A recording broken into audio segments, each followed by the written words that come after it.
Shalom Bapak Ibu Saudara yang dikasihi Tuhan. Selamat pagi. Saya juga menyapa saudara seiman yang online di rumah. Selamat pagi, Tuhan memberkati. Mari kita siapkan hati kita untuk kita boleh menyembah Tuhan pagi hari ini. Saya undang Bapak Ibu Saudara untuk bangkit berdiri. Mari kita angkat tangan kita. Kita mau berdoa terlebih dahulu. Tuhan, Engkau lihat tangan-tangan kami yang terangkat, Bapa. Kami percaya Tuhan, Engkau memegang setiap tangan-tangan anak kami. Kami percaya Tuhan, Engkau melihat setiap hati kami, Bapa. Saat kami melangkahkan kaki kami dari rumah, Engkau melihat, Bapa, setiap hati kami, Tuhan, yang rindu menyembah Engkau. Kami percaya Tuhan, hadirat-Mu bagian kami saat ini. Hanya di dalam nama-Mu Tuhan kami percaya Engkau yang kami andalkan. Engkau mengasihi kami Tuhan.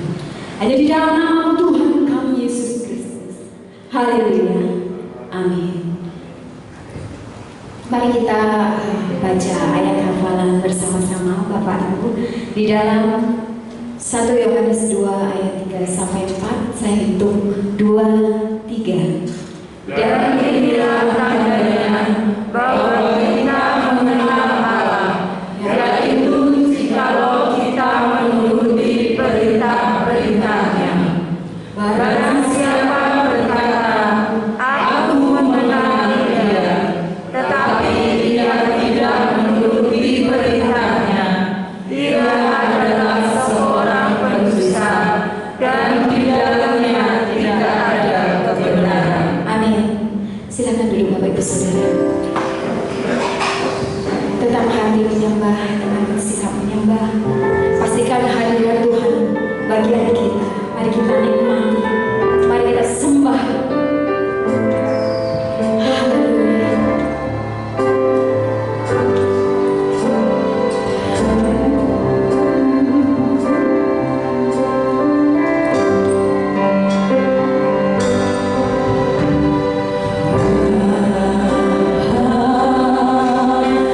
Kau setia,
sampai pada akhir garis finish Tuhan, Engkau dapati kami tetap setia Tuhan. Amin. Kami percaya Tuhan.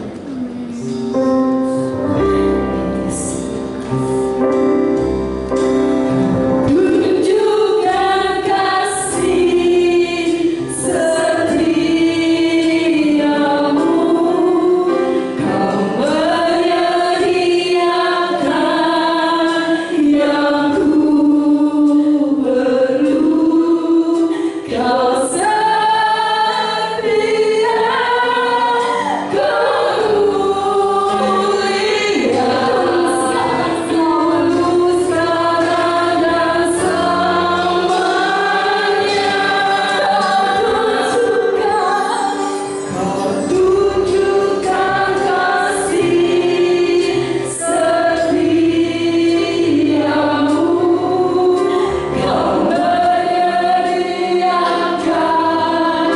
yang ku perlu, Kau setia, Kau mulia, membalas setia. Terima kasih. Beri kemuliaan buat Tuhan kita Yesus Kristus. Mari kita serukan, Allah kita hebat, Allah kita hebat. 1, 2, 3. Allah kita hebat. Mari menyembah Tuhan. Ya, bersukacita buat Tuhan. Bersukacita bersama Tuhan. Amin. Silakan duduk Bapak Ibu Saudara yang dikasihi Tuhan. Mari kita lebih lanjut menyembah Tuhan. Sebab Tuhan sudah berjanji dan Dia akan menggenapi. Amin, percaya? Amin. Amin. Apa yang tak pernah dilihat mata, yang gak didengar oleh telinga, Tuhan mampu membaca pikiran dan hati kita. Haleluya. Amin. Mari kita sembah Dia. Amin.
kita siapkan persembahan kita.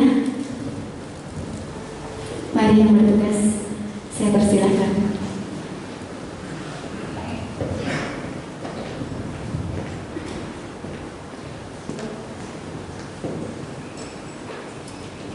Terima kasih Bapak di surga, terima kasih kami percaya Tuhan kepada Allah yang setia, kepada Allah sumber kekuatan kami Bapak, sumber pengharapan kami.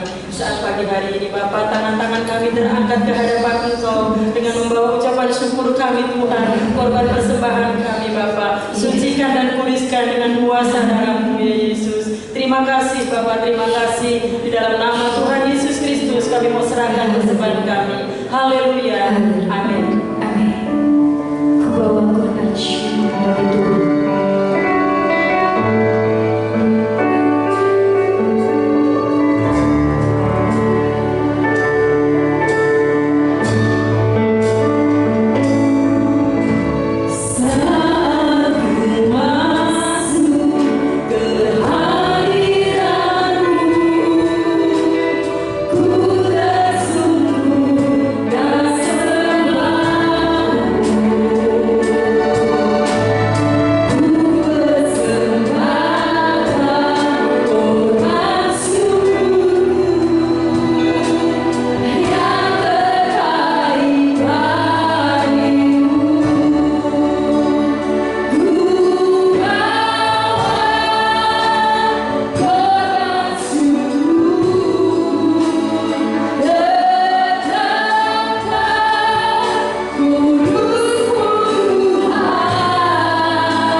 Yang miskin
kasih Tuhan Kau ada di tengah-tengah kami Bapa.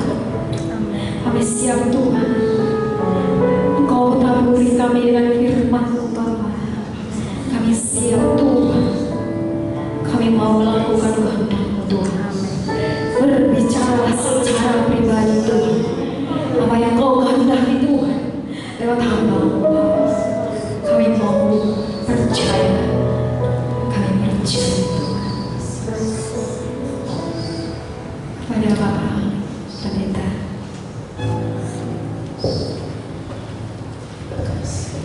Haleluya.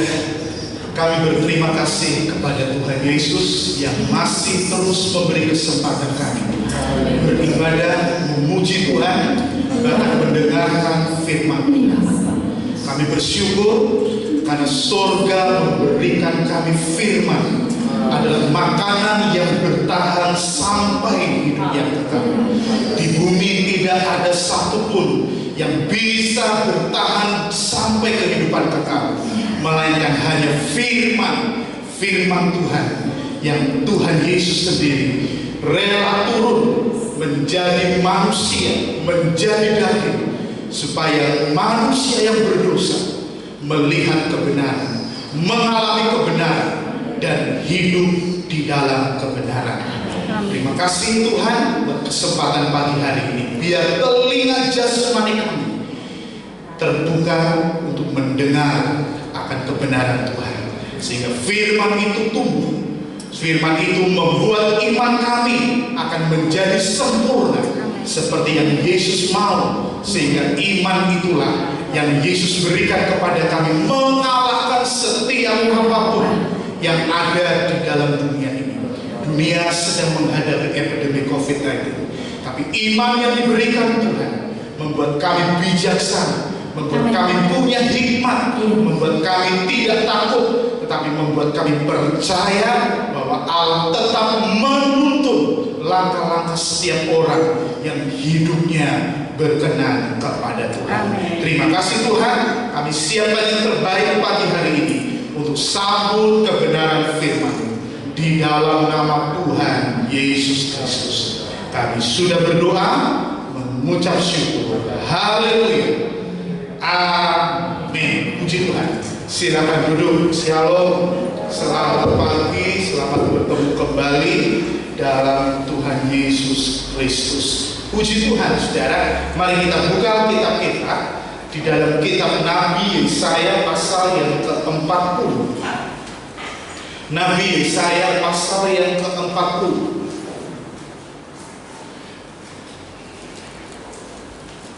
Di dalam ayat yang ke-28 sampai ayat yang ke-31.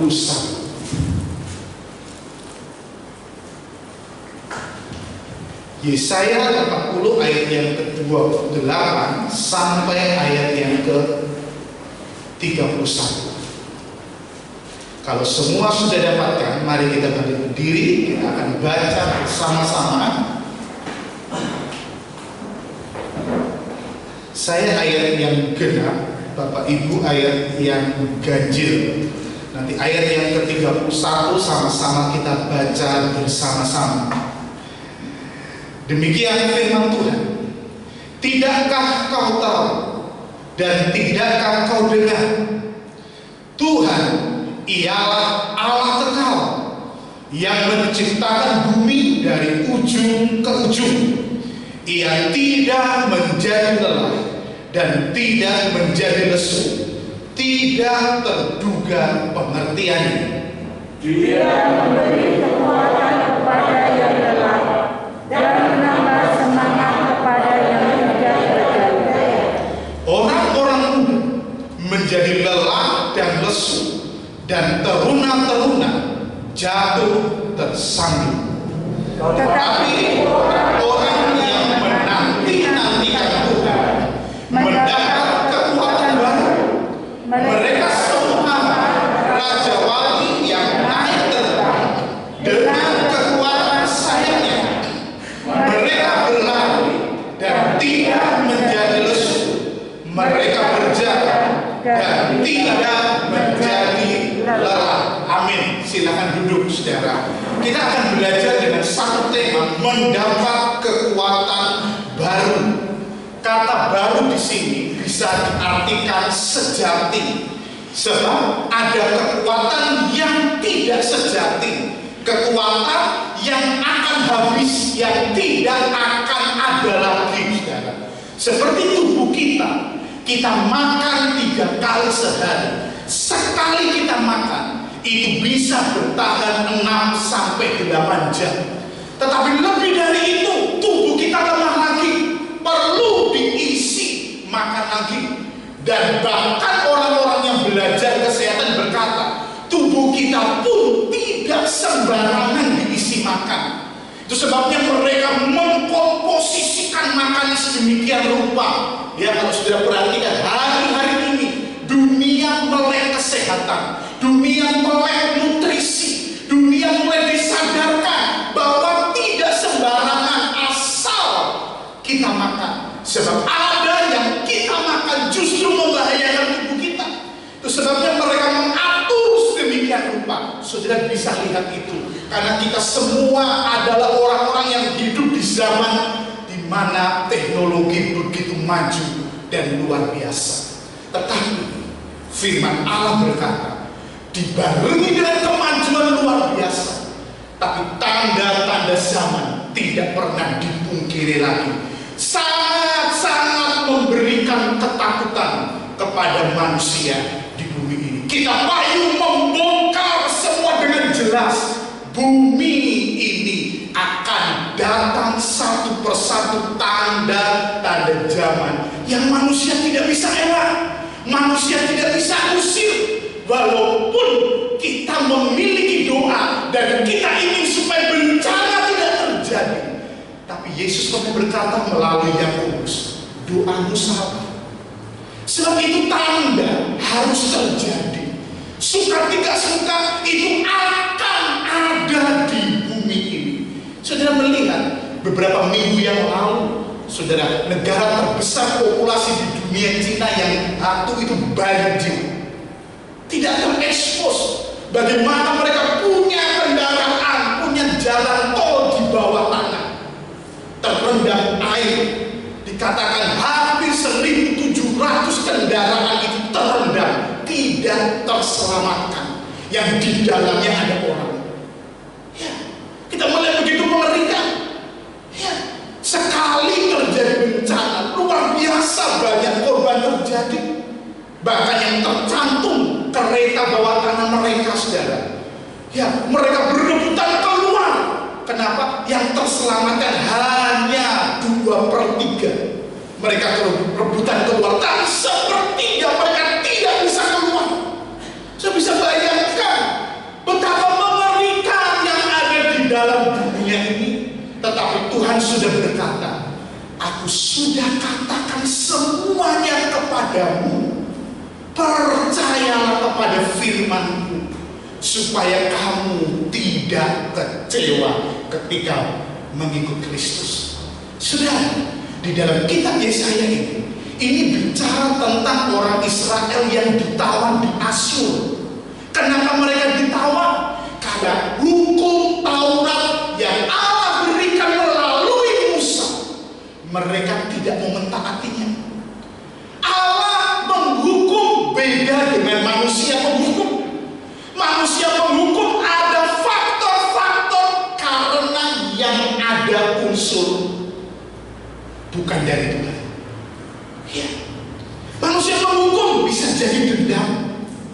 Manusia menghukum karena ada kebencian, karena ada iri, sehingga di situ ada faktor yang mengerikan. Tapi Tuhan membawa Israel ke Asyur karena Tuhan mau menyelamatkan orang Israel. Beda sekali. Itu sebabnya di sini dikatakan Yesaya adalah salah satu nabi yang di dalam kitabnya dikatakan dia membawa kabar baik kepada orang-orang yang ditawan. Dan yang ditawan adalah orang-orang muda dan produktif. Karena orang-orang Israel yang sudah lanjut usia, mereka tidak dibawa ke tanah pembuangan. Mereka ditinggalkan di Israel. Hanya orang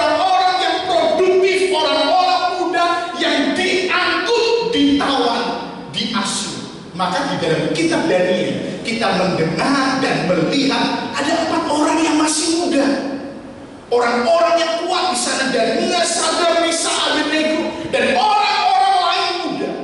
Dan di ayat ini Yesaya berkata, orang-orang muda menjadi lemah, letih, lesu, tidak berdaya, sebab mereka memang diperas tenaganya, mereka ditawan tenaga, mereka disuruh membangun kota-kota di mana mereka ditawan.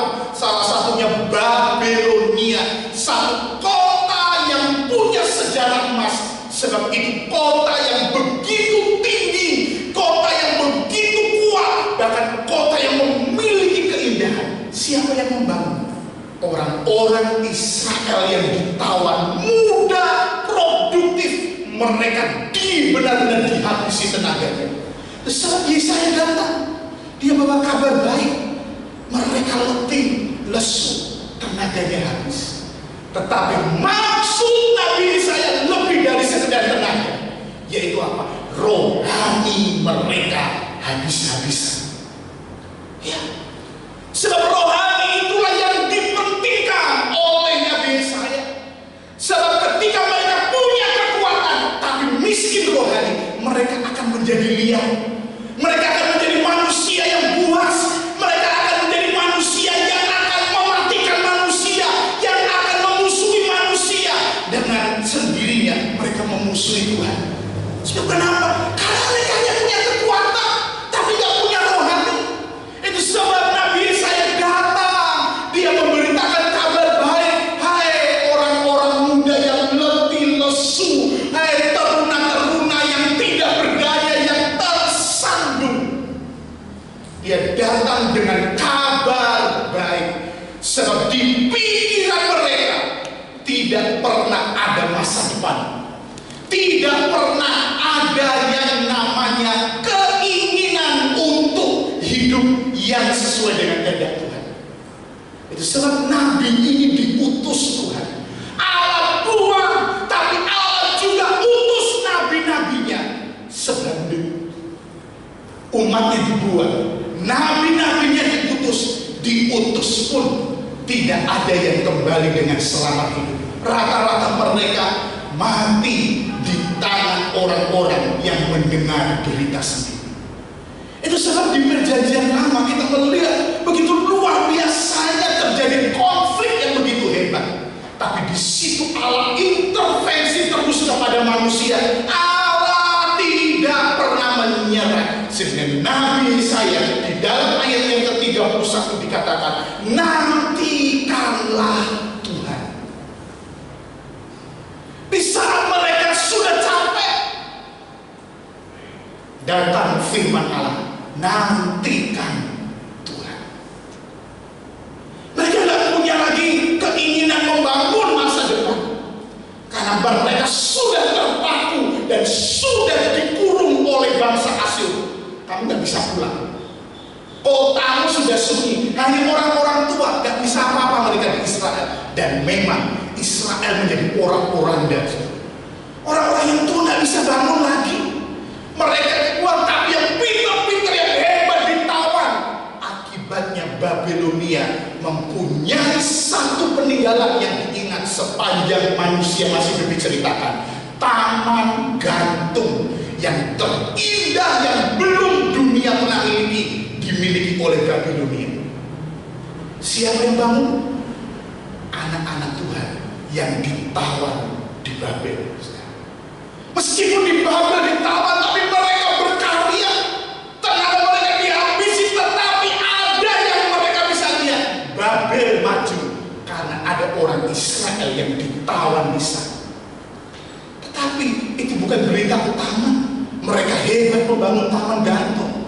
Tapi berita utama yang disampaikan adalah apa? Kembali kepada Tuhan. Di mana engkau dibuang? Karena engkau nggak taat sama Tuhan, engkau menyepelekan Tuhan, engkau nggak sungguh-sungguh sama Tuhan, sehingga engkau menyembah berhala, sehingga engkau tidak memindahkan tanah Sabat, sehingga engkau menyembah Allah-Allah lain. Itu sebab Tuhan ingatkan, bukan sekedar aku di negeri lain aku juga bisa membangun hebat kota Babel karena aku. Bukan itu pesan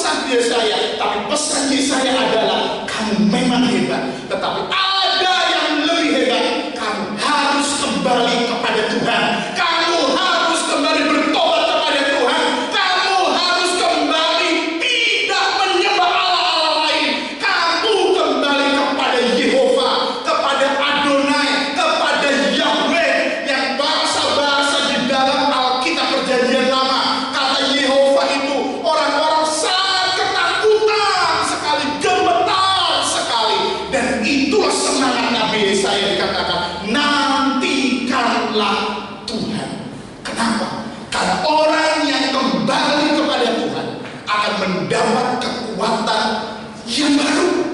Bukan kekuatan hanya dari makan. Boleh dikatakan 4 sehat 5 sempurna.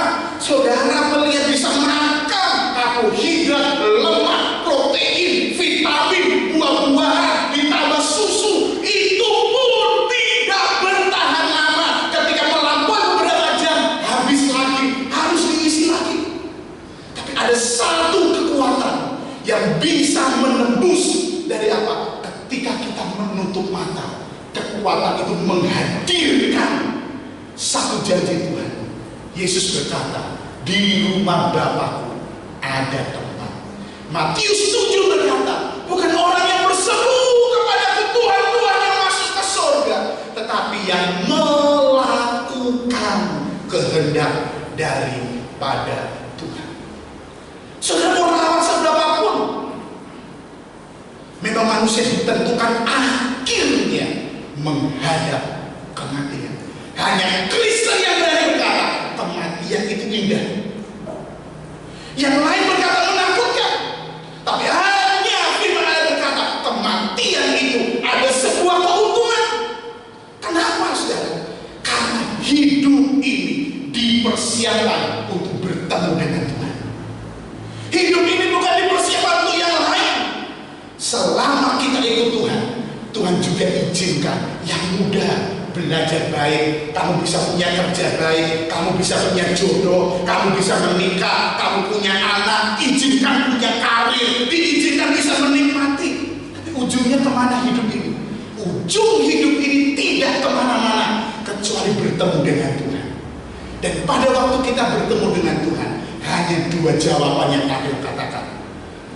Aku mendapati kamu setia, masuklah ke tempat yang ku bersediakan bagimu. Atau satu pertanyaan yang katakan, aku tidak kenal kamu. Saudara boleh sempat menikmati, tapi jangan lupakan seperti perintah Yesaya, kamu dibuang, kamu masih bisa berkarya, jadi orang hebat membangun Babel. Tapi jangan lupakan Tuhan. Jangan kembali ke Allah yang lain, tapi kembali ke Allah yang hidup, yaitu Allah yang menciptakan langit dan bumi ini. Kenapa dikatakan? Dia memberi kekuatan yang sejati. Apa kekuatan sejati itu? Dikatakan di ayat yang ke-31 bagian B, mereka seumpama raja wali yang naik terbang dengan kekuatan sayapnya. Umur manusia itu sejajar dengan umur Raja Wali. Kenapa? Raja Wali itu usia yang paling meninggal dini itu di usia 80 tahun.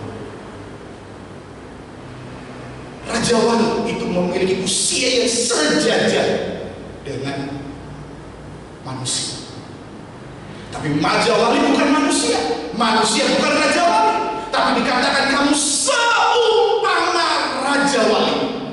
Yang apa? Yang naik terbang dengan kekuatan sayapnya. Orang yang menantikan Tuhan, kembali kepada Tuhan, dia punya kekuatan seperti Raja Wali. Raja Wali itu satu-satunya guru yang tidak pernah dikalahkan oleh kekuatan alam yang namanya badai, angin yang begitu luar biasa. Yang lain selesai. Ya, kemarin ada orang punya drone, sudah, aduh mahal sekali, kuat sekali. Begitu dia terbang, ada angin yang dia nggak sangka, drone itu hilang, terbawa angin, kekuatan remote yang mengaturnya tidak bisa berdaya. Harganya lumayan, mungkin melebihi motor kita. Dia sangat senang, tapi ketika ada angin, selesai dia cari karena pas angin kencang, hilang.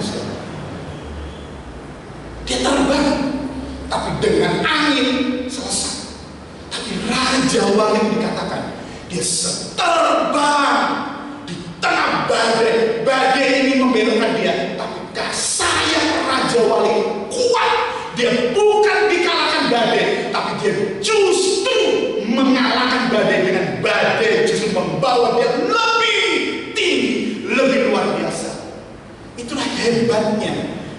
firman Allah sampaikan melalui Yesaya, nantikan Tuhan, kekuatanmu terbatas, kekuatanmu pasti mentok, kekuatanmu pasti tidak berdaya.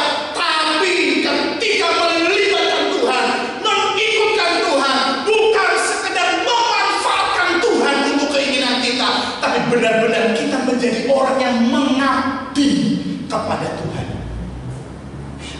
Banyak orang mengaku percaya, tetapi ujung-ujungnya hanya manfaatin Tuhan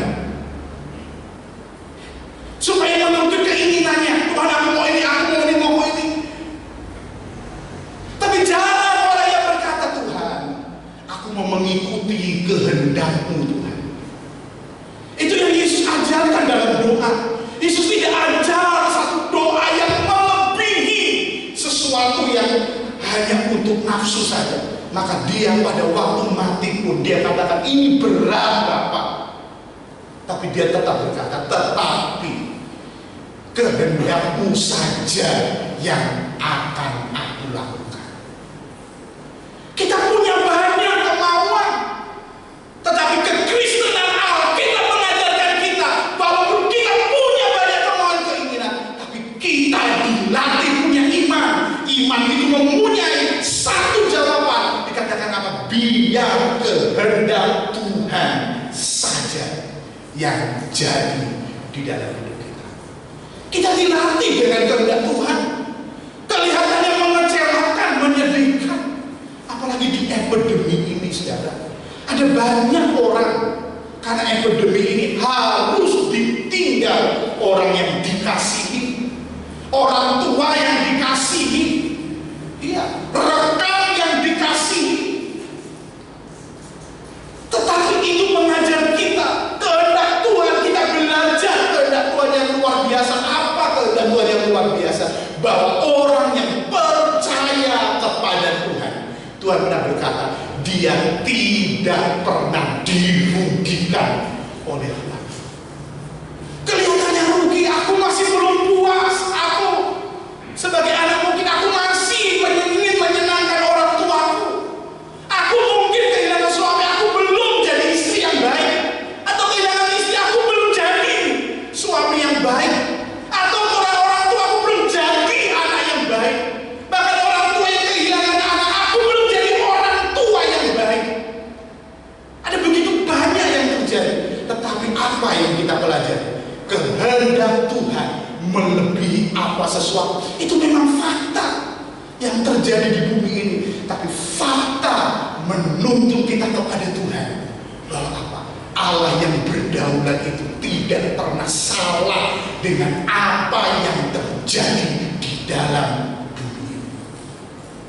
Kelihatannya kita nggak setuju. Kita mau protes, aku nggak bisa terima Tuhan. Aku sudah setia kepada Tuhan. Kenapa harus terjadi begini? Aku sudah melayani Tuhan. Kenapa harus terjadi begini?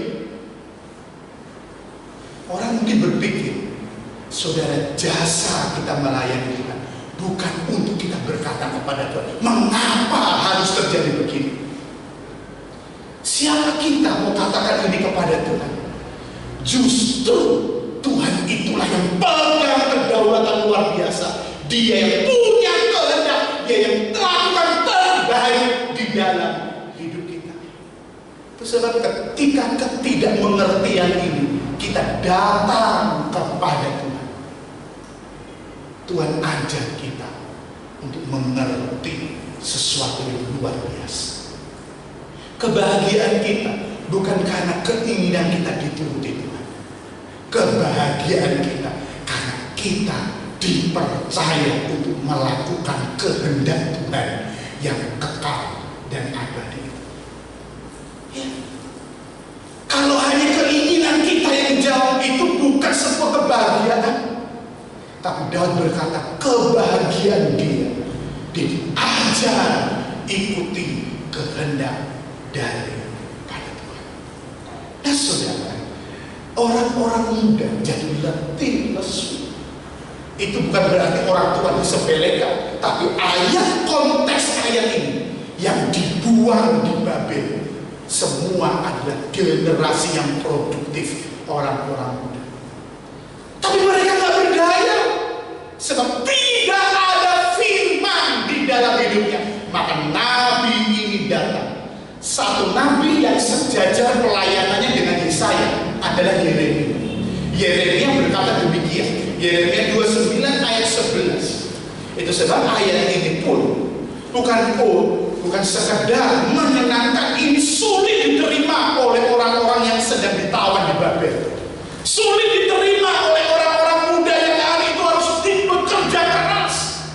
Tapi Yeremia tetap datang dengan firman yang disuruh Tuhan. Dikatakan begini, Yeremia 29 ayat 11, sebab aku ini mengetahui rancangan-rancangan apa yang ada padamu mengenai kamu. Demikianlah firman Tuhan, yaitu rancangan damai sejahtera dan bukan kecelakaan, untuk memberikan kepadamu hari depan yang penuh harapan. Ayat ini sudah dimengerti secara jasmani. Secara rohani pun butuh proses mengerti ayat ini. Kenapa? Karena mereka ditawan, karena mereka bekerja, mungkin tenaga habis, gaji pun tidak seperti yang diinginkan. Karena mereka dijajah, ditawan. Tapi Yeremia datang, aku tahu rancangan apa padamu. Kamu dibuang ke Asyur, karena kalau kamu tidak dibuang, kamu tidak akan bisa dengar firman. Kamu pasti mendengar seperti di tanah ditawan. Kamu hanya mendengar sepoi-sepoi biasa, tapi kamu tidak akan kembali melakukan kehendak Tuhan. Tapi ketika ditawan, suka tidak suka, dia tidak bebas di negeri orang lain. Dia dengar firman, aku tahu rancangan apa yang ada padamu. Bukan kecelakaan, tapi rancangan penuh harapan akan masa depan. Di mana itu? Di dalam hidup yang kekal. Mereka kalau tidak ditawan, mereka enak, mereka hidup dalam dosa yang luar biasa, tapi akhiri hidup dengan satu kekecewaan. Kenapa? Karena tidak akan mungkin diselamatkan. Tapi ditawan, dosa mereka dibereskan oleh Tuhan. Mereka nggak bebas, mereka bisa protes, mereka bisa marah, tapi nggak bisa apa-apa. Karena dia di Babel. Tapi Yeremia datang memberikan firman Allah. Karena Allah memberikan kamu, bukan rancangan kecelakaan. Mereka mau ambil batu pun nggak bisa, mangkel sama Yeremia. Dan bagaimana nggak kecelakaan? Ini saja nggak bisa pulang, ini saja ditawan. Tapi mereka lupa, mereka bisa dengar firman walaupun hati mereka berontak. Mereka protes, harusnya nggak begini Tuhan, harusnya tidak alami begini Tuhan. Tapi Tuhan lebih tadi, kamu harus alami itu akibat kamu langgar Torah. Tapi kamu alami ini, kelihatannya kamu marah kepadaku.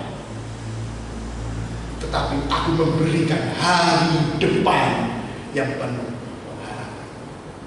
Dosa itu memang enak, tapi dosa berhadapan firman, saudara akan marah dengan firman. Sebab dosa itu nikmat untuk daging kita, tapi ketika bertemu dengan firman, dosa itu akan berontak, saudara. Tetapi inilah kehidupan yang Tuhan katakan, inilah menantikan Tuhan. Artinya apa? Membereskan hidupmu di tangan Tuhan yang menjadikan hidup, menciptakan hidup. Dia nggak sembarangan kasih firman, karena dia kasih firman hanya satu tujuannya, yang dicipta, diselamatkan dari jerat dosa di bumi ini yang begitu luar biasa. Ya, saudara, gak mudah. Salah satu kitab Mazmur berkata, orang yang punya masa depan adalah orang yang jujur. Saya mau tanya, jujur itu gampang gak, saudara? Gak mudah. Saudara mau jadi orang Kristen puluhan tahun, kiai pun jadi hamba Tuhan, dihadapi dengan karakter jujur, gak akan mudah. Jujur, benar-benar kita mau seperti Tuhan. Mudah? Enggak. Kita nggak pernah salah. Kitab Amsal itu berkali-kali dikatakan manusia melakukan hanya yang diinginkan hatinya, bukan yang diinginkan firman Tuhan. Hanya diinginkan hatinya. Mau ada apa-apa, selesai manusia. Ya kan, manusia dengan manusia saja ini hidupku sendiri, jangan urus. Ya sudah, memang hidup sendiri kok. Tapi firman mau datang ke dunia, mau kasih jalan lurus. Seperti Amsal pasal yang ketiga dikatakan, akuilah dia akan meluruskan jalan. Gak ada yang bisa meluruskan jalan kita, hanya firman. Tapi pada waktu firman diberikan, firman mengoreksi dosa kita, firman menyatakan hal yang tidak enak yang masih dipertahankan oleh kita, yang masih belum mau dibereskan oleh kita. Gak ada pun yang tahu. Yeremia sih mencatat hati manusia itu, saudara, di dalam itu begitu keras dan licik. Siapa yang bisa membereskan hati? Firman. Saudara kan bisa tahu hati manusia. Saudara bisa lihat wajahnya. Senyum belum tentu sesuai dengan hati. Ya, jawaban yang menyenangkan Anda didengar belum tentu sama dengan hati. Lalu bagaimana bisa sama dengan hati? Pekerjaan firman Roh Kudus. Itu yang membuat kita. Maka kalau ada lagu, kita nggak bisa bersandiwara dengan Tuhan, tapi mungkin bersandiwara dengan manusia. Tapi mencapaikan kita, saudara, suami istri kalau hidup bersandiwara, capek. Saudara, orang tua dan anak hidup bersandiwara, capek. Tetapi tidak mungkin bersandiwara dengan Tuhan. Kenapa Tuhan sendiri berkata, aku tahu tidak ada yang bisa disembunyikan bagimu. Salah satunya Ananias Safira. Dia datang kepada Petrus, dia berkata, Petrus, aku menjual dan aku berikan kepada Tuhan. Petrus dibisikin Roh Kudus, dia menipu Tuhan. Petrus saja berkata, hei Ananias, kenapa hatimu begitu jahat, sepahit seperti empedu? Loh, kenapa? Karena kamu tidak jujur kepada Tuhan. Kamu bohong kepada Tuhan. Padahal dia ngomong demikian, putus nyawanya. Kenapa? Karena gak bisa bersandiwara dengan Tuhan. Petrus yang diurapi Roh Kudus berkata, kenapa kamu berbohong kepada Tuhan? Berbohong itu sesuatu yang wajar ketika kepepet. Tapi menjadi anak Tuhan, beriman kepada Tuhan, kita dilatih sesuatu yang sangat-sangat sejati. Seperti Yesaya berkata, nantikanlah Tuhan, kamu akan punya kekuatan yang baru, kekuatan yang sejati. Sehingga seperti Raja Wali melintasi badai hidup ini. Epidemi ini gak ada yang tahu. Semua hanya dengar berita. Ilmuwan sendiri sana sini beda pendapat. Saudara, dalam berita yang katakan apa? Datang lagi satu yang akan lebih ganas dari dia. Saudara, ini berita di dunia dan nggak heran kita katakan akan datang deru yang gelap silih berganti. Sudah ikuti pemerintah yang hari ini mau buat saudara jadi baik. Ya, suruh pakai masker ya pakai. Ada jemaat yang katakan, saya nggak bisa kalau pakai masker saya sesat. Ya online dulu saja. Iya, sebab itu protokol pemerintah begitu. Walaupun ada yang tidak mau, ya tidak apa. Tetapi tetap harus katakan apa yang pemerintah katakan. Pakai. Ya, ada beberapa yang katakan saya nggak bisa pakai. Ya kalau nggak bisa pakai online saja. Sudah dikasih tahu. Ya. Kalau tidak enak badan flu ini di rumah saja. Bukan berarti tapi beribadah kepada Tuhan. Kemudian yang paling menghebohkan masuk ke dunia kekristenan itu bagaimana kekristenan terjadi dua kubu tentang vaksinasi. Tapi GPDI sudah ambil sikap. Vaksin itu bukan menerima tanda antikristus. Ya, oknumnya aja belum ada. Mungkin sudah ada tapi belum dilantik, belum menyatakan diri. Kalau sistemnya mungkin sedang dibangun. Saudara, sistemnya sedang dibangun. Saudara masuk ke mall ke Semarang, saudara nggak punya tanda vaksin, nggak boleh masuk. Apapun itu, saudara owner pemilik tempat itu nggak punya kartu vaksin, nggak boleh masuk. Sistemnya mulai dibangun memang. Bahkan Bapak Presiden berkata, nanti kalau sudah tahun 2021, 2022 masuk tempat ibadah pun harus punya tanda vaksin. Ya, mereka katakan ini karena sedang melawan virus, tapi itu bukan antikristus, tapi memang sistemnya dibangun benar karena ada tanda-tanda diberikan kepada manusia. Tapi Alkitab katakan tanda itu ditanam di tangan dan di dahi, tapi kita belum tahu. Antikristus itu belum dilantik.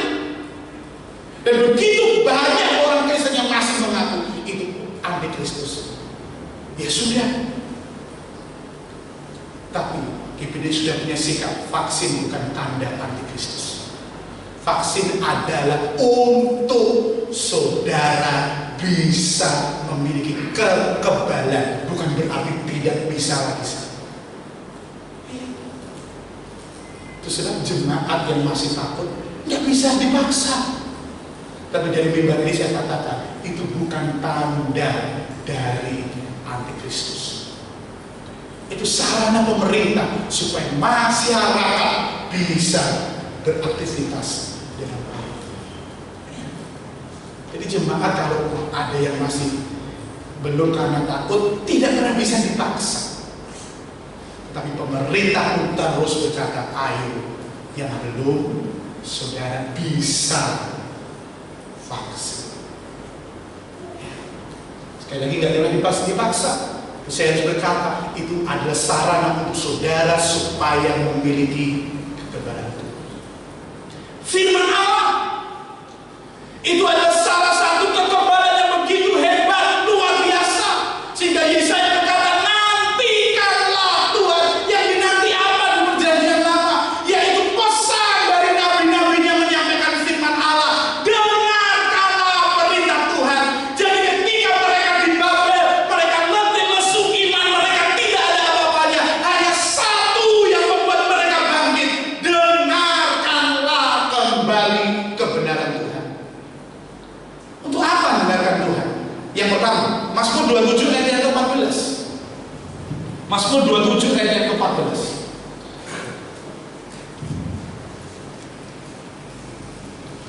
Nantikanlah Tuhan, kuatkan dan teguhkanlah hatimu. Ya, nantikanlah Tuhan. Untuk apa kita dengar Tuhan dengan pesan Tuhan?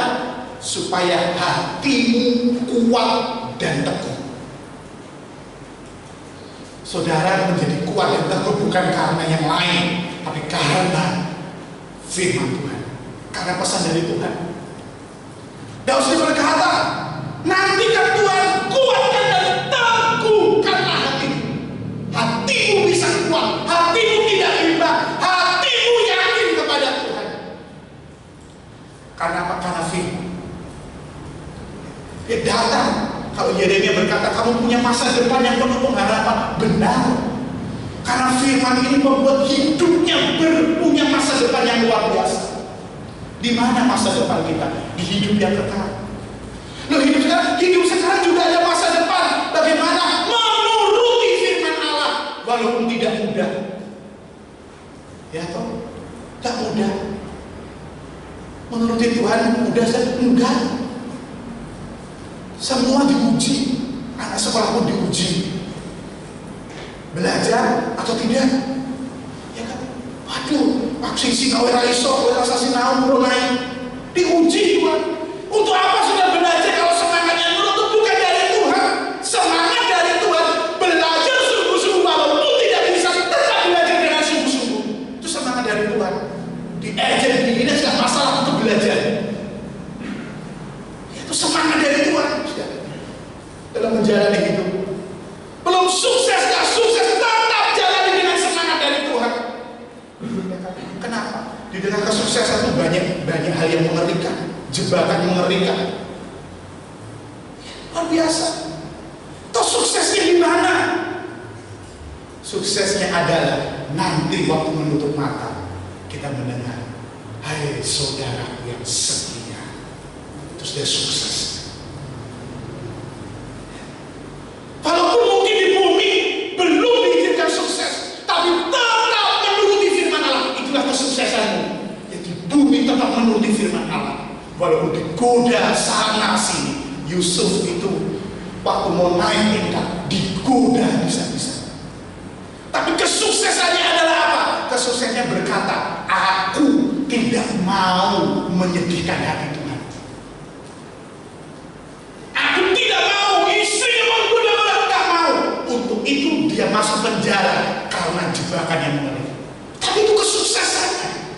Dia tetap menuruti firman Allah. Dia tidak ikut di dalam dosa, tidak sembarangan hidup sesuai firman Allah, tapi menjalankan penuh firman Allah. Walaupun hasilnya di penjara. Mungkin hasilnya orang jujur itu tidak kaya raya mungkin. Orang jujur itu tidak banyak uangnya mungkin. Gak masalah. Kenapa? Karena jujurnya dia lakukan sesuatu yang luar biasa. Dan itu senangkan hati Tuhan. Dan pada waktu kita berhadapan dengan Tuhan, dia memuji kita. Kamu setia. Setia sama siapa? Firman yang sudah kuberikan kepada kau jalani hidup di bumi ini. Aku jalani firman diejek orang, waktu jalani firman direndahkan orang, firman dicaci orang. Tapi dengan bangga inilah yang dilakukan, melakukan firman Allah. Yang kedua, masuk ke 37 ayat 34. Hatinya teguh, hatinya kuat, saudara. Iya, karena menjalani firman itu dengan luar biasa. Mazmur 37 ayat yang ke-34. Nantikanlah Tuhan dan tetap ikutilah jalannya. Dikatakan ikuti jalan Tuhan, maka ia akan mengangkat engkau untuk mewarisi negeri, dan engkau akan melihat orang-orang fasik dilenyapkan. Dan berkata, kenapa kau ikuti Tuhan? Ikuti jalannya, mewarisi negeri. Kita nggak mewarisi ini. Orang senang kalau mewarisi yang dengan luar biasa. Harta yang Tuhan berkata, harta itu bukan harta yang sesungguhnya. Itu harta yang menguji manusia hidup di bumi ini. Ya. Tapi harta yang sesungguhnya memegang firman, mengikuti jalan Tuhan. Kenapa? Untuk mewarisi negeri yang kekal. Dan engkau akan melihat orang fasik dilenyapkan. Siapa orang fasik? Orang fasik orang yang mendengar firman tetapi tidak mengikuti jalan firman. Dia mendengar firman tapi tidak mengikuti jalan firman. Tapi orang yang menantikan Tuhan, dilatih Tuhan, mendengar firman sambil melakukan firman. Itu sebabnya nantikanlah Tuhan. Itu punya dua hal yang luar biasa. Orang yang menantikan Tuhan ada orang yang hanya terus berharap kepada Tuhan. Dan yang kedua, orang yang terus mengikatkan dirinya dengan Tuhan. Nantikan Tuhan.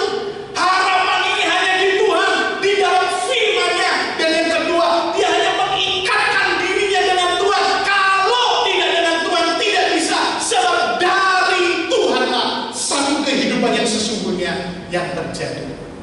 Dan saya mau akhiri, saudara. Mari kita baca bagaimana kita di orang-orang di akhir zaman ini melakukan perintah Tuhan, menantikan Tuhan ini. Yang pertama, Matius 11 ayat 28 sampai yang ketiga. Jadi Matius pasal yang ke-11.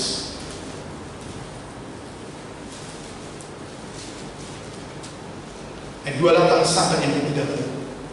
Marilah kepadaku semua yang letih, lesu dan berbeban berat, aku akan memberikan kelegaan kepadamu. Pikulah kuk yang kupasang dan belajarlah padaku, karena aku lemah lembut dan rendah hati, dan jiwamu akan mendapat ketenangan. Ayat 30. Sebab kuk yang kupasang itu enak dan bebanku pun ringan. Tuhan berkata, bagaimana kita menantikan Tuhan? Kalau Nabi Yesaya hidup di 700 tahun sebelum Yesus datang, sekarang di dalam Injil Matius ini Matius mencatat waktu Yesus melayani.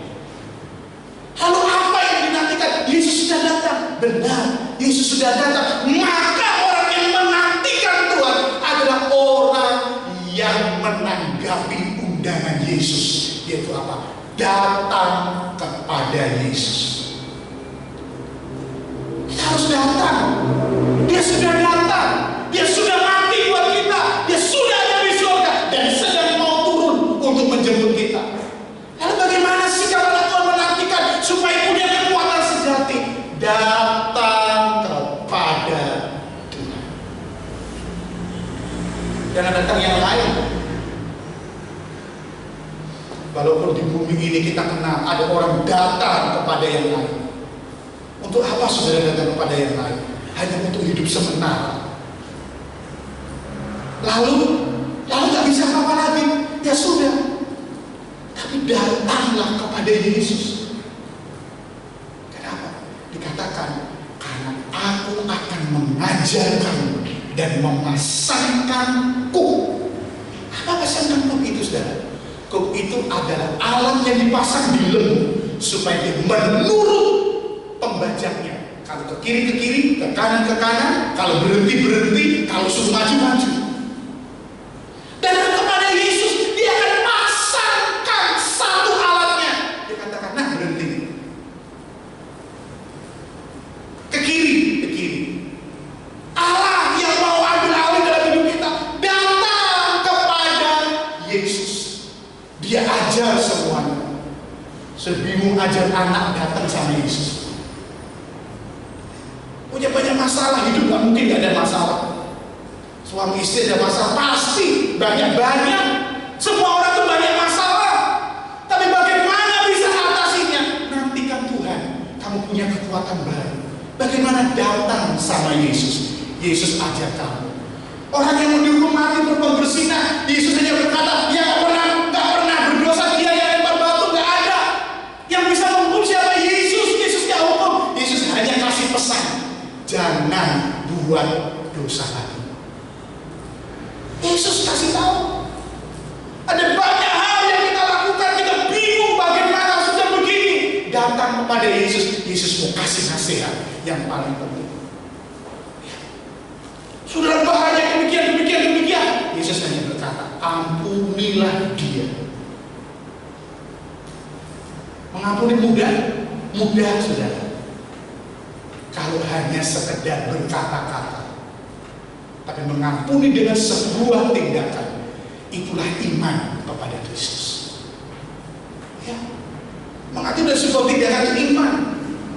Dan ini semua pelajaran yang tidak mudah, tetapi pelajaran yang Yesus berikan. Kenapa? Karena yang mau ikut aku, dia menyangkal diri dan pikul salib.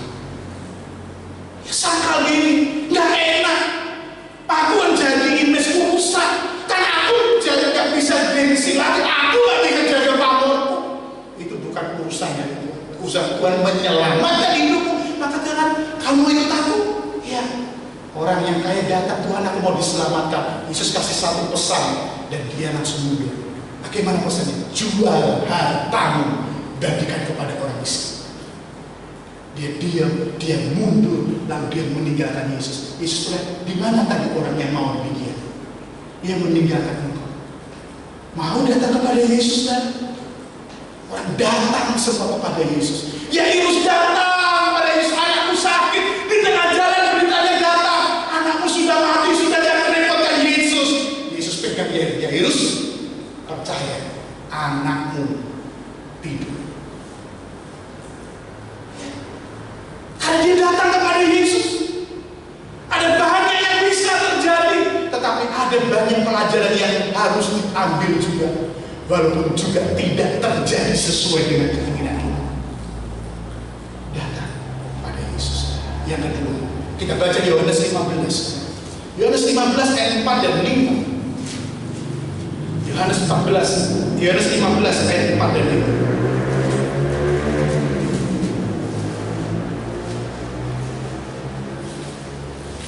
Tinggallah di dalam aku dan aku di dalam kamu, sama seperti ranting tidak dapat berbuat dari dirinya sendiri kalau juga kamu tidak berbuat jika kamu tidak tinggal di dalam aku. Akulah pokok anggur dan kamulah ranting-rantingnya. Barang siapa tinggal di dalam aku dan aku di dalam dia, ia berbuah banyak. Sebab di luar aku kamu tidak dapat berbuat apa-apa.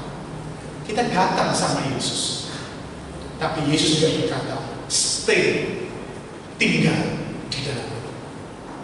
Artinya tetap ada di dalam persekutuan denganku. Di ayat yang ke-7, tinggallah di dalam aku dan firman-Ku di dalam kamu.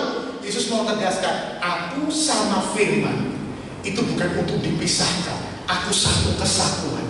Firman itu aku juga firman yang hidup. Gak bisa dipisahkan. Yesus dan firman gak bisa dipisahkan. Kalau ada yang orang coba memisahkan, berarti dia gak kenal Tuhan. Aku tinggal di dalam kamu dan firman-Ku tinggal di dalam kamu. Ini menunjukkan pribadi dua menjadi satu. Ada persekutuan sejati. Maka anak-anak Tuhan yang mau menikmati Tuhan, mau menantikan Tuhan, dia tinggal di dalam pribadi Yesus. Tinggal di dalam mana? Tinggal di dalam firman-Nya. Ya. Mari kita kembali ke firman. Kita punya banyak waktu baca firman. Mari tinggal dalam firman. Karena itu kekuatan yang luar biasa. Ayat terakhir, 2 Timotius 1 ayat yang ke-7. Saya punya pemain musik maju ke depan. Sehingga bisa maju ke depan. 2 Timotius 1 ayat yang ke-7.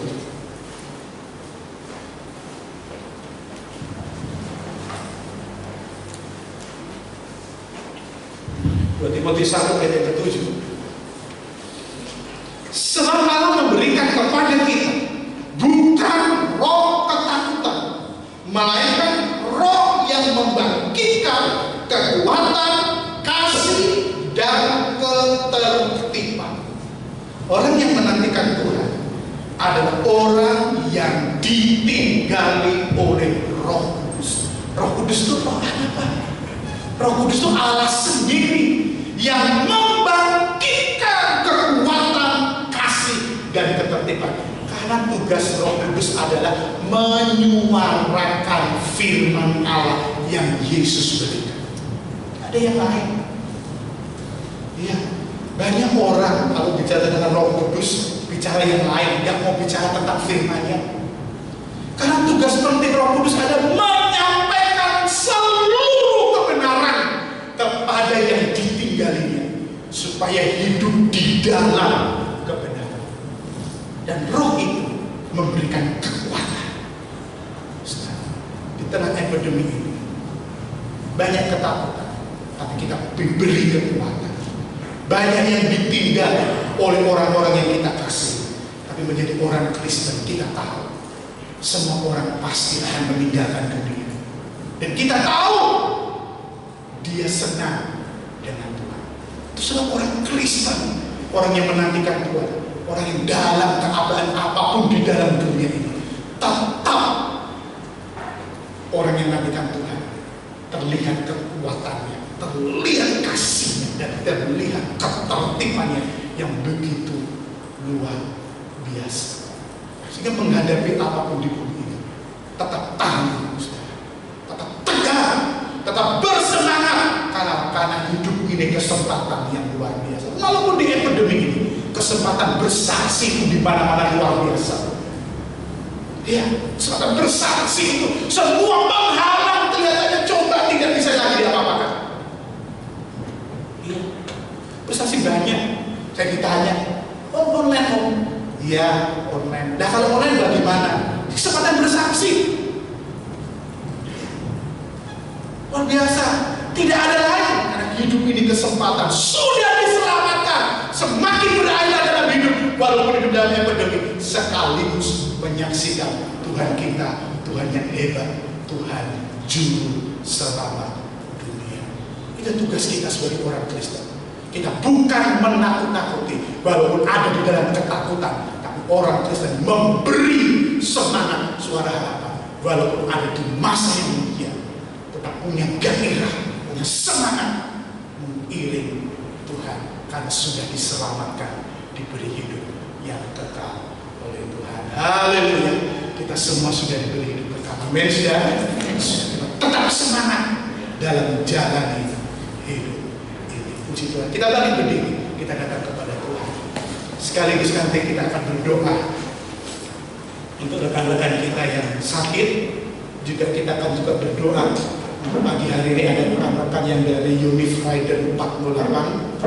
Mereka juga akan bertugas di Papua di akhir bulan Agustus ini. Kita doakan mereka 9 bulan akan bertugas sehingga mereka diberi kekuatan perlindungan daripada Tuhan. Kita akan satu pujian, sering tak mengerti jalan-jalan.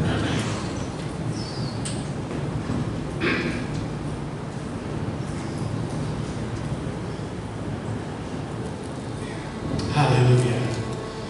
D. Sering ku mengerti jalan-jalanmu Tuhan, bagai gelang tanah yang gelap. Tanpa seribu Tuhan, kami tetap percaya.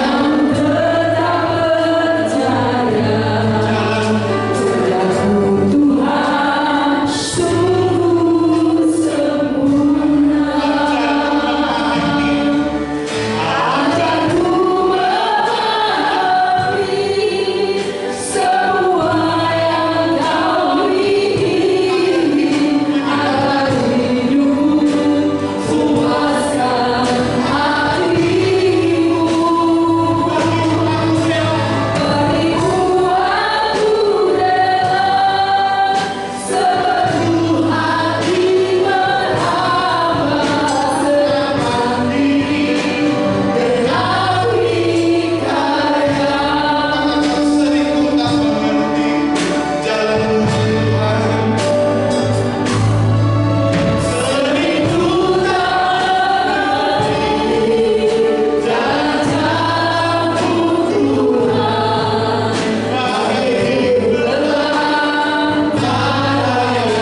dipimpin Roh Kudus ke dalam seluruh kebenaran, dan Engkau memimpin kami di bumi ini menjadi garam dunia, menjadi terang dunia.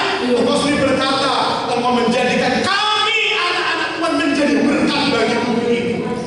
Karena dalam hidup kami sudah ada keselamatan, sudah ada jaminan hidup yang kekal, dan kami bangga menjadi anak-anak-Mu ya Tuhan. Terima kasih Tuhan, berkati dalam usaha mereka yang mungkin hari ini mengalami banyak tantangan, banyak mungkin hal-hal yang harus dihadapi. Tapi Tuhan tolong sehingga mereka tetap ada di jalan Tuhan, mereka tetap ikuti jejak Tuhan, dan Tuhanlah yang menyediakan jalan yang terbaik, yang kadang kami tidak mengerti, tapi Allah bukan jalan baru buat kami memahami rencana.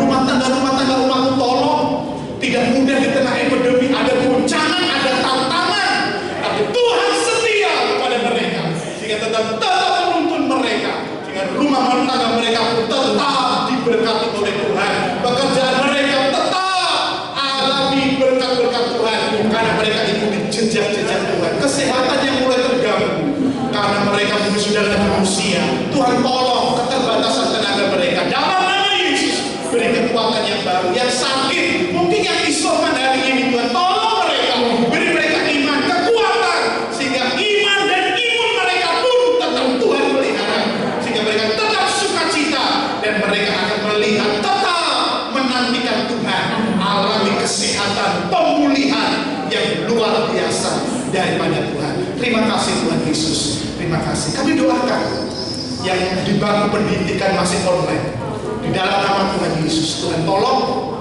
Ada begitu banyak berita ini mengerikan, tapi Tuhan tolong anak-anak sekolah yang online tekun belajar, tetap semangat belajar, walaupun susah, walaupun sulit, tapi Tuhan menyertai mereka.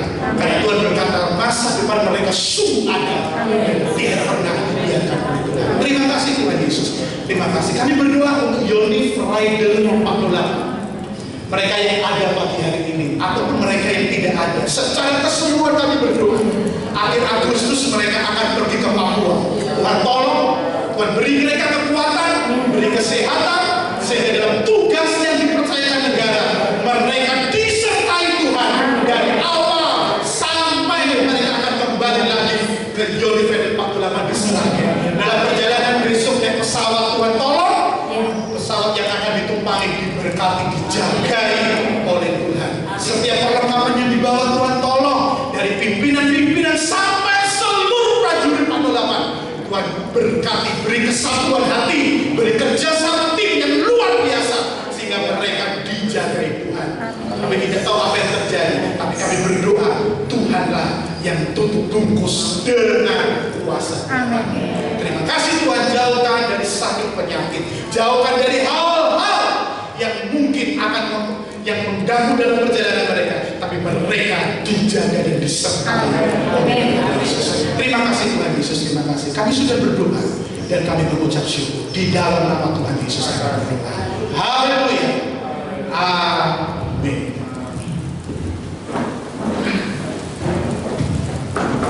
Puji nama Tuhan, mari kita siapkan persembahan kita. Yang bertugas, saya persilakan.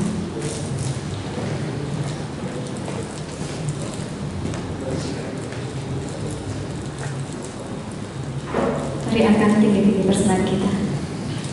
Kembali Tuhan, kami datang padamu pagi hari ini Tuhan.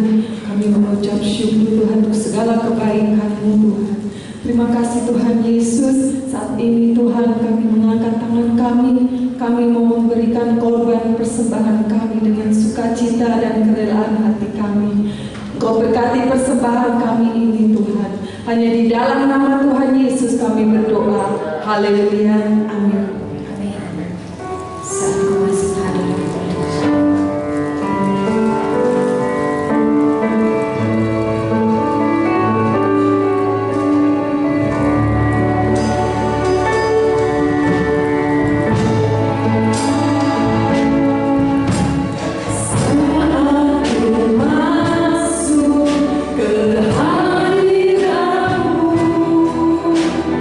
Ku tersungkur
awal sampai selesai.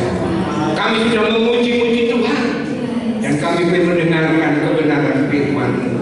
Engkau senantiasa kuatkan iman kami untuk tetap bertumbuh Tuhan, semakin kokoh, semakin kuat, dan bertumbuh menuju kepada kesempurnaan untuk siap menunggu kedatangan Yesus yang kedua kali.